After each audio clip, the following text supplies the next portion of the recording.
¿Conviene a los costarricenses la venta de activos como el Banco de Costa Rica para el pago de deuda pública?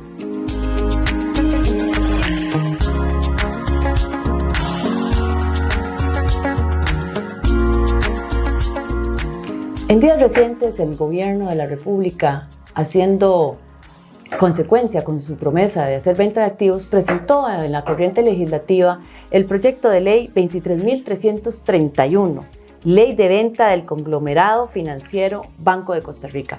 Es una de las tres propuestas que ha venido incentivando el gobierno, el 49% de las acciones del INS, PICSA y el Banco de Costa Rica. Hoy nos encontramos con Don Eli Feinsack, jefe de fracción del Partido Liberal Progresista, que nos va a hablar sobre el proyecto, cuál es su opinión y cómo han visto esta iniciativa de gobierno recientemente presentada. Don Eli, para entrar en materia, ¿por qué debemos vender los activos estatales? ¿Cuál es su opinión en términos de la situación fiscal que nos abarca en este país, de una deuda pública muy alta y un pago de intereses también muy alto que prácticamente está socavando el presupuesto nacional? Pues nos gustaría entonces ver cuál es su opinión sobre venta de activos, ¿es necesario o no? Y si es el momento adecuado. Bueno, muchas gracias, Gabriela. La venta de activos, en primer lugar, para nosotros desde el Partido Liberal Progresista es algo que estamos de acuerdo porque tenemos un Estado sobredimensionado, ¿verdad? Entonces, si se va a plantear la venta de un activo, tiene que perseguir un objetivo importante, que es, en el caso de la banca, la promoción de mayor competencia para buscar bajas en las tasas de interés, etcétera, porque tenemos un mercado donde hay competencia, pero no es muy competitivo. Entonces, para nosotros ese debería ser el objetivo primordial. No hace falta que el Estado tenga dos bancos comerciales y por lo tanto se puede pensar en vender uno de ellos. Y entrando en materia del proyecto de ley, para nosotros esa es la principal debilidad que tiene este proyecto de ley, que es que ni siquiera contempla el tema de promover la competencia. El proyecto de ley, tal como está redactado, permitiría, por ejemplo, que el banco sea comprado por el Banco Nacional o que sea comprado por cualquier banco privado que ya está en el país.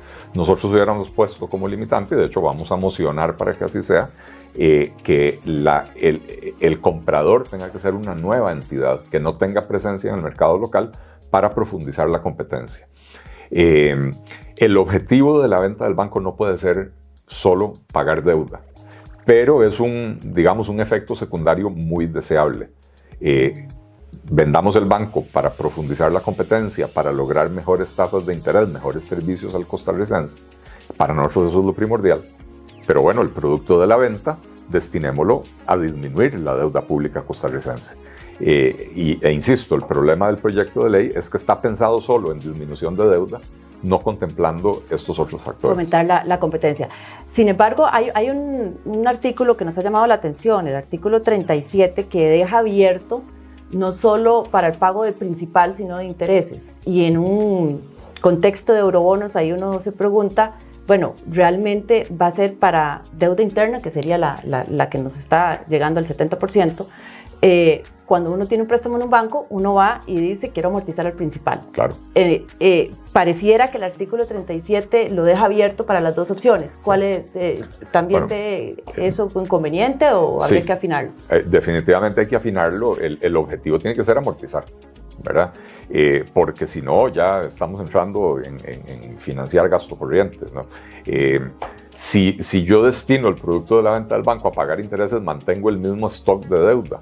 Y entonces no disminuimos el problema que tenemos, que es que la deuda es tan excesiva que precisamente el pago de intereses llega a representar el 5% del PIB este año y el próximo. Y de ahí es prácticamente la mitad del presupuesto del gobierno se va en pagar intereses y amortizar la deuda. Entonces, objetivo primordial, competencia. Objetivo secundario, amortizar deuda.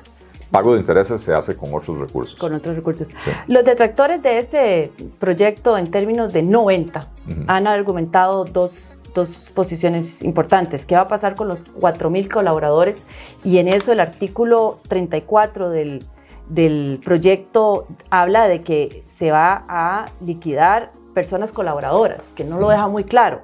Y el otro tema es el de las contribuciones para fiscales que se hacen a la Comisión Nacional de Emergencias, al régimen de invalidez, vejez y muerte, Infocop, y CONAPE se dice que se va a seguir por los otros bancos. ¿Qué opinión le merece a ustedes en el tema de, bueno, cuál es la solución para esas contribuciones para fiscales y cómo ven ustedes para resolver el tema de los 4.000 colaboradores del banco que ya están ahí?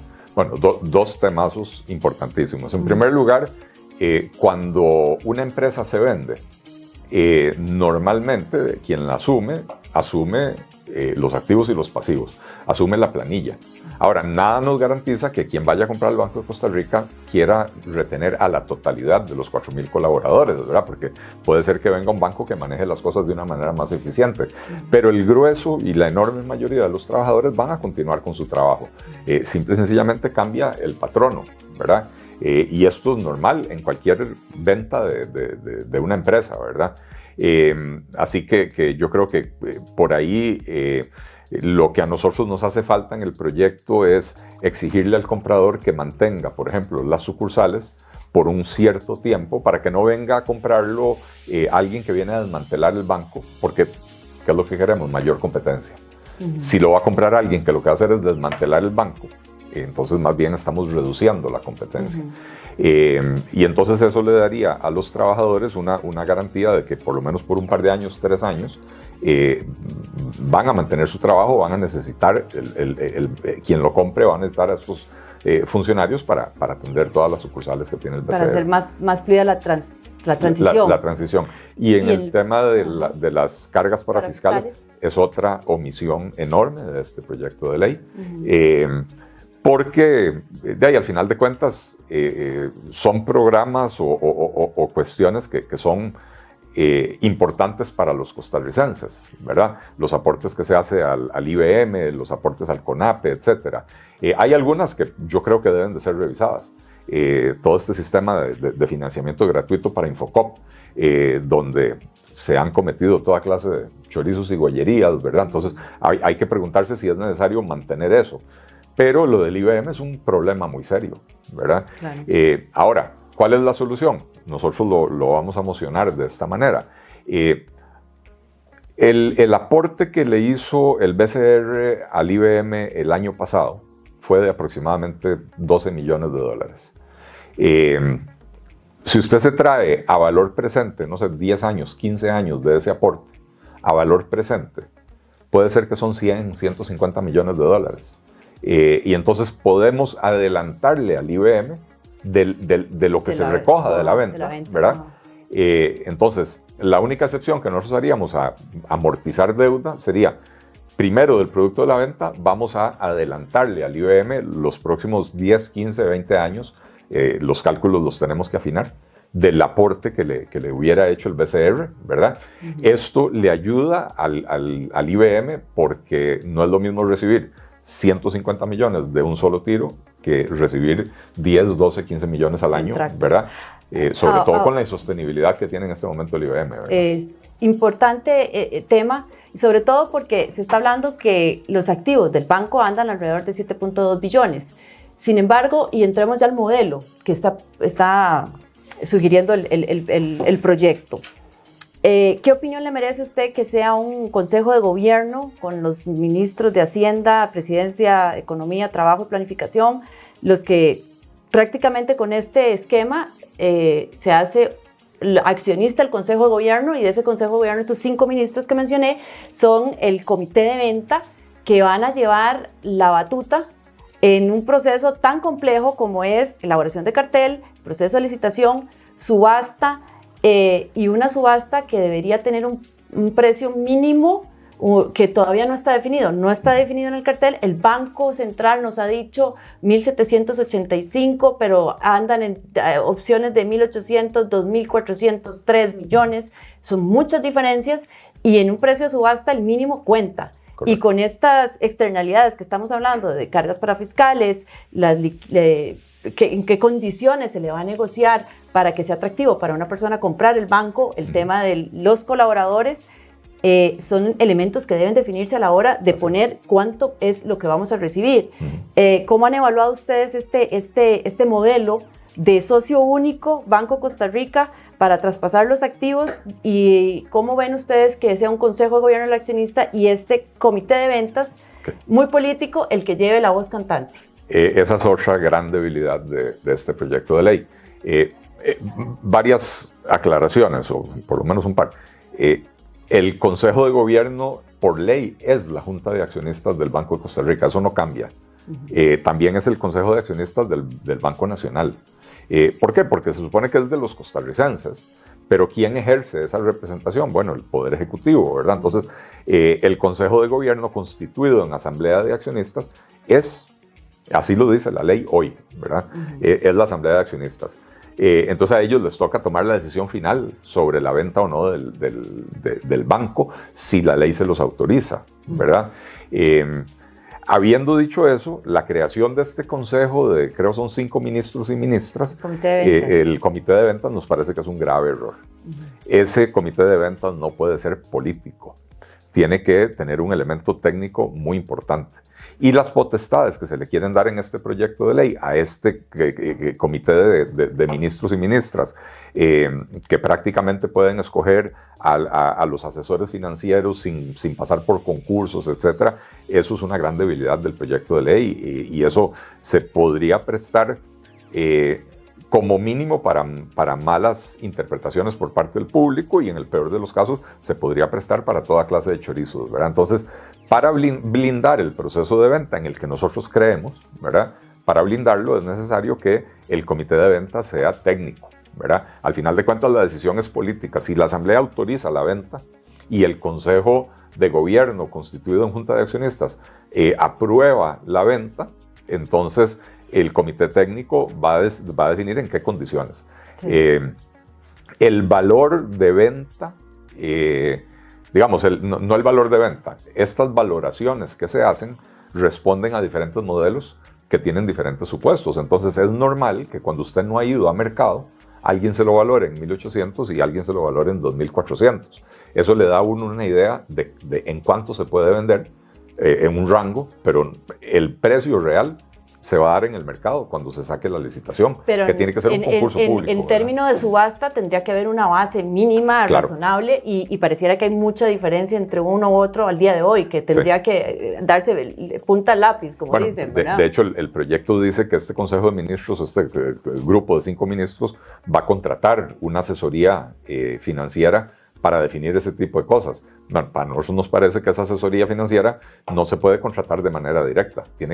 La propia asesoría tiene que contratarse mediante un concurso público internacional competitivo.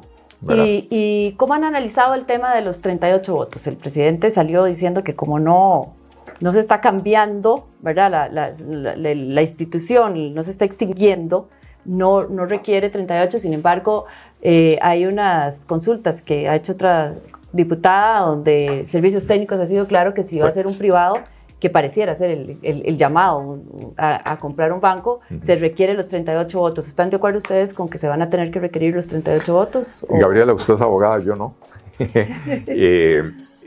Así que en esto yo me guío por lo que dice Servicios Técnicos. Yo entiendo que la venta de activos, el cierre de cualquier institución requiere de los 38 votos, pero no puedo opinar con propiedad no siendo abogado, ¿verdad?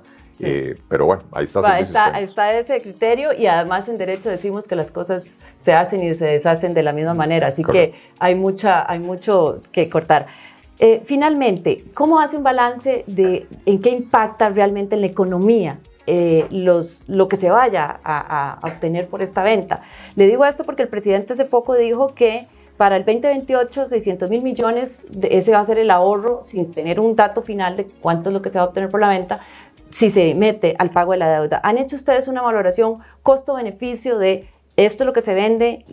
Supongamos que se mete el principal, ¿cuánto realmente va a impactar en ese total de la deuda y en esa modificación o beneficio para el presupuesto, que finalmente es el que se va a ver beneficiado de tener que pagar menos intereses al pago de la deuda? ¿Han hecho ustedes ese análisis todavía o están en análisis? Estamos trabajándolo y estamos trabajando en un conjunto de mociones que le vamos a presentar al proyecto de ley en la dirección de lo que hemos conversado. Y como parte de ese análisis también estamos haciendo un análisis financiero de cuál puede ser el impacto, ¿verdad?